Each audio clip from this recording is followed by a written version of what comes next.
મિત્રો, શું ક્યારે એવું બન્યું છે કે તમે ઘણું બધું કહેવા માંગતા હતા, પણ જ્યારે સમય આવ્યો ત્યારે તમે ચૂપ રહી ગયા અથવા તો કંઈક એવું બોલી દીધું જે બોલવું ન જોઈએ, અને પછી આખી રાત વિચારતા રહ્યા કે કાશ મેં તે સમયે તે બોલ્યું હોત, કાશ હું થોડી ચતુરાઈથી વાત કરું? જો હા, તો તમે એકલા નથી. આ સમસ્યા દરેકની છે. શાળામાં, ઓફિસમાં, સંબંધોમાં અને અહીં સુધી કે સોશિયલ મીડિયા પર પણ. ફરક ફક્ત એટલો છે કે કેટલાક લોકો બોલતા શીખી જાય છે અને બાકીના લોકો માત્ર સાંભળતા રહે છે. પણ હવે નહીં. આજે હું તમને એવી મનોવૈજ્ઞાનિક તકનીકો જણાવવાનો છું જે તમારી કોમ્યુનિકેશન સ્કિલમાં 4 ચાંદ લગાવી દેશે. વાત કરવાની કળા કોઈ જાદુથી ઓછી નથી. તે માત્ર તમારો આત્મવિશ્વાસ જ નથી દર્શાવતી, પણ તમારી બોલવાની રીત જ નક્કી કરે છે કે લોકો તમને સિરિયસલી લેશે કે નહીં. અને આ જ જાદુને સમજવા માટે એ પણ જરૂરી છે કે તમે ચતુરાઈથી વાત કરવાનું શીખો. ચાણક્ય જેમની નીતિઓ આજે પણ એટલી જ પ્રાસંગિક છે જેટલી હજારો વર્ષો પહેલા હતી. તેઓ કહેતા હતા કે વાણી જ એક એવી વસ્તુ છે જેનાથી કાં તો સંબંધો બને છે અથવા બગડે છે. તેઓ માનતા હતા કે જો કોઈ વ્યક્તિ પોતાની વાતોને સમય અને પરિસ્થિતિ અનુસાર બોલતા શીખી જાય તો તે કોઈ પણ સ્થિતિને પોતાના પક્ષમાં કરી શકે છે. કારણ કે આ દુનિયામાં સૌથી વધુ નુકસાન તેવા લોકો ઉઠાવે છે જે જરૂરથી વધારે સીધા હોય છે, જે ના નથી કહી શકતા, જે દરેક વાતમાં ચૂપ રહે છે અને દરેકની મદદ કરતા રહે છે. તેમનો જ સૌથી પહેલા લોકો ઉપયોગ કરે છે. જેમ જંગલમાં સૌથી પહેલા સીધું ઝાડ કાપવામાં આવે છે, તેમ જિંદગીમાં પણ સૌથી પહેલા સીધા લોકો જ કાપવામાં આવે છે. ચાણક્યે કહ્યું હતું કે સીધા ઝાડ અને સીધા માણસ બંને સૌથી પહેલા કાપવામાં આવે છે, અને આ વાત આજે પણ એટલી જ સાચી છે. દોસ્તો, જરા વિચારો, તમે કોઈ એવા માણસને મળો છો જે દેખાવમાં ખૂબ સારો લાગે છે, સારા કપડાં પહેરે છે અને તેની પહેલી ઝલક ખૂબ આકર્ષક લાગે છે, પરંતુ જેવો તે બોલવાનું શરૂ કરે છે તેની બધી સારી છાપ ઘૂસાઈ જાય છે. એવું એટલા માટે થાય છે કારણ કે કોઈ માણસની અસલી ઓળખ તેની બોલવાની ઢબથી થાય છે. તમે ભલે ગમે તેટલા સમજદાર કે દેખાવમાં સારા કેમ ન હો, જો બરાબર વાત કરતા નથી આવડતું તો લોકો તમારાથી દૂર થઈ જાય છે. અને આ જ કારણ છે કે આ દુનિયામાં ઘણા એવા લોકો છે જેમની પાસે જ્ઞાન છે, અનુભવ છે, પરંતુ તેઓ પોતાની વાત જ નથી કહી શકતા. જેવું એક નવજાત બાળક જેને બોલતા નથી આવડતું, તેવો જ હાલ તેવા લોકોનો હોય છે જેમની પાસે બધું જ છે પણ કોમ્યુનિકેશન સ્કિલ નથી. તેમને શબ્દો નથી આવડતા, રીતો નથી આવડતી, અને આ જ કારણે તેઓ અનેક જરૂરી મોકાઓ પર પોતાની છાપ ખરાબ કરી બેસે છે અને પછી વિચારતા રહે છે, કાશ મેં આ કહી દીધું હોત, કાશ તે સમયે હું આવું બોલ્યો હોત, કદાચ રિઝલ્ટ કંઈક બીજું હોત.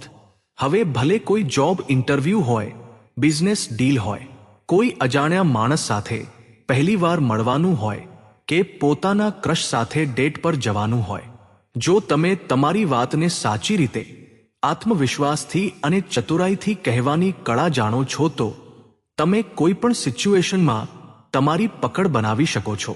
આ સ્કિલ માત્ર લોકોને ઇમ્પ્રેસ જ નથી કરતી, પણ તેમને તમારી વાત માનવા પર મજબૂર પણ કરી દે છે. ચાણક્ય કહેતા હતા કે જેને બોલતા નથી આવડતું તેને દુનિયા ક્યારેય ગંભીરતાથી નથી લેતી, અને એટલે જ એ જરૂરી છે કે તમે શબ્દોની પસંદગી, બોલવાની ટાઈમિંગ અને તમારા વ્યવહારમાં બુદ્ધિમત્તા બતાવો. અને સૌથી જરૂરી વાત, તમને નકલી બનવાની જરૂર નથી. સામેવાળો બેવકૂફ નથી, તે તરત સમજી જાય છે કે તમે ઓરિજિનલ છો કે ફેક. દુનિયાના સૌથી શ્રેષ્ઠ સ્પીકર્સ એટલા માટે જ એટલા ટ્રસ્ટેબલ અને આકર્ષક લાગે છે કારણ કે તેઓ જેવા છે તેવા જ પોતાને રજૂ કરે છે. તેમના અવાજમાં ઓરિજિનલિટી હોય છે અને તેમની વાતો દિલ સુધી પહોંચે છે. તો ચાલો આ વિડીયોમાં આપણે શીખીએ તે 5 મનોવૈજ્ઞાનિક તકનીકો જે તમને શીખવશે કે કેવી રીતે દરેક સિચ્યુએશનમાં સમજદારીથી વાત કરવી, કેવી રીતે લોકોનું ધ્યાન ખેંચવું અને એક એવી છાપ છોડવી જે લાંબા સમય સુધી લોકોને યાદ રહે. તકનીક નંબર 1, તમારી વાતનું વજન બનાવો જેથી લોકો તમને હળવાશમાં ન લે. જો તમે ઈચ્છો છો કે લોકો તમને સિરિયસલી લે તો સૌથી પહેલા તમે ખુદને સિરિયસલી લેવાનું શરૂ કરો. આ વાત ખૂબ નાની લાગી શકે છે, પણ આ જ સૌથી મોટી ચતુરાઈ છે. દુનિયા તમને ત્યારે જ વજન આપશે જ્યારે તમે તમારી વાતોમાં વજન લાવશો. જો તમે દર વખતે તમારી વાત ગોળ ગોળ કરીને કહેશો, બીજાના અભિપ્રાયમાં વહી જશો અથવા દર વખતે પોતાની વાતથી પાછળ હટી જશો, તો માનજો કે લોકો તમને હળવાશમાં લેવાનું શરૂ કરી દેશે. આચાર્ય ચાણક્યએ કહ્યું હતું કે જે વ્યક્તિ પોતાનું સન્માન નથી કરતો તો તેનું કોઈ બીજું સન્માન નથી કરતો. એટલા માટે એ જરૂરી છે કે જ્યારે તમે કોઈ વિષય પર બોલો તો તમારી વાતોમાં સ્પષ્ટતા, આત્મવિશ્વાસ અને એક ઠોસ સ્ટેન્ડ દેખાય. ભલે તમારી ઉંમર ઓછી હોય, ભલે તમારી પોઝિશન કે અનુભવ એટલો ન હોય, પરંતુ જ્યારે તમે તમારી વાતને મજબૂતીથી અને ઠેરાવ સાથે રજૂ કરો છો તો સામેવાળો તરત સમજી જાય છે કે આ માણસ આમ તેમ હલવાનો નથી. શબ્દોની પસંદગી, અવાજનો ટોન, બોડી લેંગ્વેજ આ બધું મળીને નક્કી કરે છે કે તમારી વાતની અસર કેટલી ઊંડી હશે. તમારે બોલતી વખતે એવું ન લાગવું જોઈએ કે તમે બસ બોલવા માટે બોલી રહ્યા છો. દરેક શબ્દ એવો હોવો જોઈએ કે સામેવાળો વિચારે, આ બંદો જાણે છે કે તે શું કહી રહ્યો છે. ક્યારેય કોઈને આ મોકો ન આપો કે તે તમને હલકો સમજે. તમે કેવી રીતે બોલો છો એ જ નક્કી કરે છે કે લોકો તમને કેટલું મહત્વ આપશે. અને યાદ રાખો, ઓછી ઉંમરમાં પણ મેચ્યોર અને પાવરફુલ દેખી શકાય છે. બસ તમારી વાતોમાં દૃઢતા હોવી જોઈએ. જ્યારે તમે કોઈ પ્લેટફોર્મ પર બોલી રહ્યા હો, પછી તે મીટિંગ હોય, મિત્રતાની વાતચીત હોય કે સોશિયલ મીડિયા, હંમેશા તમારા સ્ટેન્ડને ક્લિયર રાખો. એવું ન લાગવું જોઈએ કે તમે કોઈના દબાણમાં છો કે બસ બધાને ખુશ કરવા માટે બોલી રહ્યા છો. તમારા શબ્દોથી પોતાનું વજન બનાવો જેથી સામેવાળો તમને હળવાશમાં લેવાની હિંમત જ ન કરે. તકનીક નંબર 2, સ્ટીકી આઈસ. આંખોથી વાતચીત કરવી પણ એક કળા છે. ચતુરાઈથી વાત કરવાનો મતલબ માત્ર શબ્દોથી રમવું નથી હોતો, પણ બોડી લેંગ્વેજથી પણ હોય છે.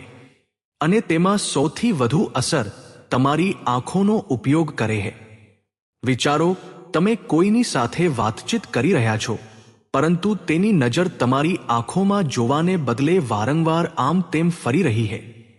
ક્યારેક ફોન પર, ક્યારેક દિવાલ પર, ક્યારેક ઘડિયાળ પર. આવું જોઈને તમને કેવું લાગશે? કદાચ એવું જ કે તેને તમારામાં કે તમારી વાતોમાં કોઈ રસ નથી. અને આ જ ભૂલ ઘણા લોકો પોતે પણ કરે છે. વાત કરતી વખતે જો તમે સામેવાળાની આંખોમાં નથી જોઈ રહ્યા તો ભલે તમે ગમે તેટલી સારી વાત કરી લો, તમારી વાતની અસર અડધી રહી જશે. આચાર્ય ચાણક્ય કહેતા હતા, સંપર્કમાં રહો તો દૃઢતાથી રહો, નહીં તો મૌન જ સારું છે. એટલે કે જો તમે કોઈની સાથે સંવાદ કરી રહ્યા છો તો તેમાં તમારું ધ્યાન અને હાજરી સ્પષ્ટ દેખાવી જોઈએ. સ્ટીકી આઈઝ નો મતલબ છે કે વાતચીત દરમિયાન સામેવાળાની આંખોમાં જોવું, પણ નેચરલ રીતે. ન તો એટલું વધારે કે લાગે તમે ઘૂરી રહ્યા છો અને ન તો એટલું ઓછું કે લાગે તમે ધ્યાન નથી આપી રહ્યા. એક સંતુલિત અને સધાયેલો આઈ કોન્ટેક્ટ સામેવાળાને અહેસાસ કરાવે છે કે તમે તેની વાતને સાંભળી અને સમજી રહ્યા છો અને તેનું સન્માન કરી રહ્યા છો. જો તમને વાતચીત દરમિયાન કંઈક વિચારવા કે બીજી દિશામાં જોવું પણ પડે તો તે મૂવમેન્ટ ધીમી અને સધાયેલી હોવી જોઈએ. એવું ન લાગવું જોઈએ કે તમે ભાગી રહ્યા છો કે કંટાળી ગયા છો. યાદ રાખો, તમારી આંખો તમારો આત્મવિશ્વાસ દર્શાવે છે. જ્યારે તમે આંખોમાં આંખો નાખીને વાત કરો છો તો સામેવાળો તમારા શબ્દોની સાથે સાથે તમારા ઈરાદાઓને પણ વાંચે છે. તો આગલી વખતે જ્યારે પણ કોઈની સાથે વાત કરો, ભલે તે મિત્ર હોય, બોસ હોય ક્લાયન્ટ હોય કે કોઈ અજાણી વ્યક્તિ હોય, તમારી આંખોથી પણ એટલી જ સમજદારી અને ચતુરાઈ બતાવો જેટલી તમારા શબ્દોથી બતાવો છો, કારણ કે એક સાચો અને આત્મવિશ્વાસી આઈ કોન્ટેક્ટ તમારી વાતને બોલ્યા વગર પણ અસરકારક બનાવી શકે છે.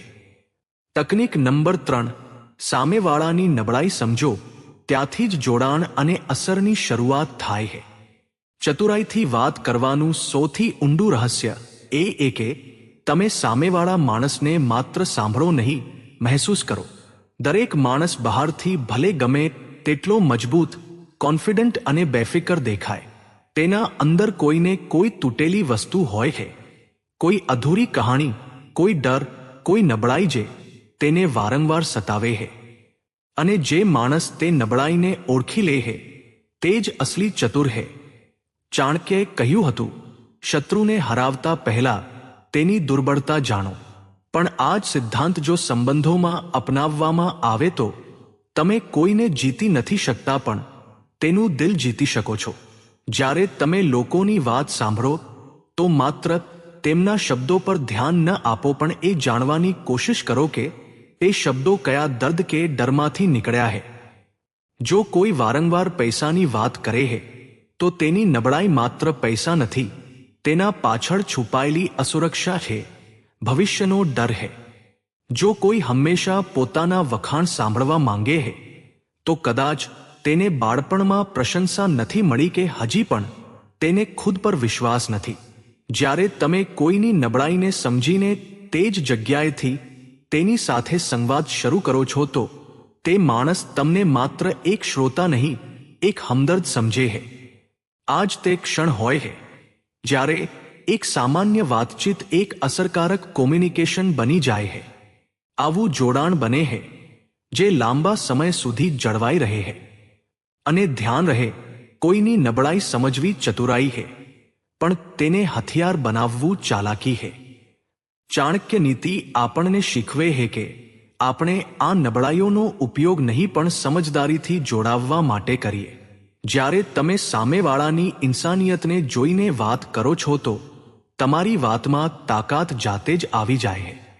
તે માણસ તમારી મદદ કરવા લાગે છે, તમારી સાંભળે છે અને તમારી સાથે જોડાઈ જાય છે, માત્ર એટલા માટે કે તમે તેને તે સમયે સમજ્યો જ્યારે બાકીની દુનિયાએ તેને અવગણ્યો.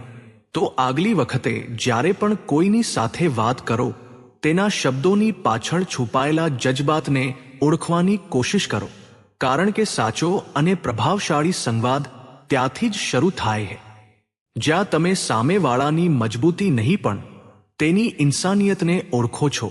તકનીક નંબર 4, ઓરિજિનલ બનો, કારણ કે દુનિયા નકલીપણાને ખૂબ જલ્દી ઓળખી લે છે.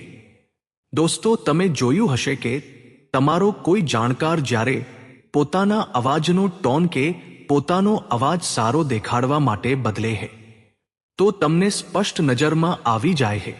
અને આ જ વસ્તુ બધાની સાથે થાય છે. ચતુરાઈથી વાત કરવાનો સૌથી મોટો મંત્ર એ કે જેવા છો તેવા જ રહો. ઘણા લોકો એવું વિચારે છે કે જો તેમને લાઇકેબલ અને ઇમ્પ્રેસિવ બનવું છે તો તેમને ખુદને સંપૂર્ણપણે બદલવું પડશે, અવાજને સ્ટાઇલિશ બનાવવો પડશે, ઇંગ્લિશ ઠોકવું પડશે કે કોઈ સેલિબ્રિટીની જેમ બોલવું પડશે. પરંતુ આજ તે સૌથી મોટી ભૂલ કરી બેસે છે, કારણ કે સામેવાળો કોઈ મૂર્ખ નથી, તેને તરત સમજાઈ જાય છે કે તમે ફેક છો. અને જ્યારે કોઈ એવું મહેસૂસ કરી લે કે તમે નકલી બની રહ્યા છો તો તમારી વાતોની અસર ત્યાં જ ખતમ થઈ જાય છે. આચાર્ય ચાણક્યએ પણ કહ્યું હતું, વ્યક્તિનું આચરણ જ તેની અસલી ઓળખ છે, શબ્દોનો દેખાડો નહીં. આ જ વાતને ધ્યાનમાં રાખીને જ્યારે તમે ખુદને બિના નકાબ રજૂ કરો છો, જેવા છો તેવા જ, તો તમારી વાતોમાં એક અલગ જ આત્મવિશ્વાસ અને ઈમાનદારી દેખાય છે. તકનીક નંબર 5, ચૂપ રહેવું પણ એક ચતુરાઈ છે. દરેક વાત બોલવી સમજદારી નથી હોતી. વાત કરવાની કળા માત્ર બોલવામાં નથી હોતી. ક્યારેક ક્યારેક સૌથી મોટી સમજદારી હોય છે સાચા સમયે ચૂપ રહી જવું. આજના સમયમાં આપણે એ ભૂલતા જઈએ છીએ કે દરેક વાતને બોલી દેવી, દરેક અભિપ્રાયને વ્યક્ત કરી દેવો, દરેક સ્થિતિમાં પ્રતિક્રિયા આપવી જરૂરી નથી. અસલી ચતુર માણસ તે હોય છે જે જાણે હે કે ક્યારે બોલવું હે, પણ તેનાથી પણ વધારે તે જાણે હે કે ક્યારે નથી બોલવું. આપણામાંથી ઘણા લોકો એવા હોય હે જે પોતાના મનની વાત વિચાર્યા વગર જ જીભ પર લાવે હે અને પછી પહતાય હે કે કાશ એ વાત ન કહી હોત. અને આ નુકસાન ફક્ત શબ્દોનું નથી થતું, ઘણીવાર સંબંધો તૂટે હે, મોકા નીકળી જાય છે અને તમારી છબી પર પણ અસર પડે છે. આચાર્ય ચાણક્યએ કહ્યું હતું, મૂર્ખની ઓળખ એ કે તે માગ્યા વગર સલાહ આપે છે અને વિચાર્યા વગર બોલે છે. આ એક ગહન વાત છે. એનો મતલબ માત્ર એ નથી કે તમારે ચૂપ રહેવું જોઈએ, પણ એનો સાર એ છે કે તમારે તમારી વાતોની કિંમત સમજવી જોઈએ. દરેક સચ્ચાઈ બધાની સામે કહી દેવા લાયક નથી હોતી. દરેક વાત દરેક જગ્યાએ અને દરેક સમય પર નથી કહેવાતી.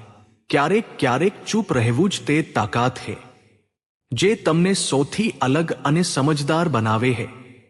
આવો માણસ જ્યારે બોલે છે તો લોકો ધ્યાનથી સાંભળે છે, કારણ કે તેમને ખબર હોય છે કે આ વિના મતલબ નથી બોલી રહ્યો. તો મિત્રો, જો તમે આ 5 તકનીકને સમજીને તમારા જીવનમાં તેનું પાલન કરો છો તો તમે કોઈ પણ વ્યક્તિને તમારી વાતથી હરાવી શકો છો.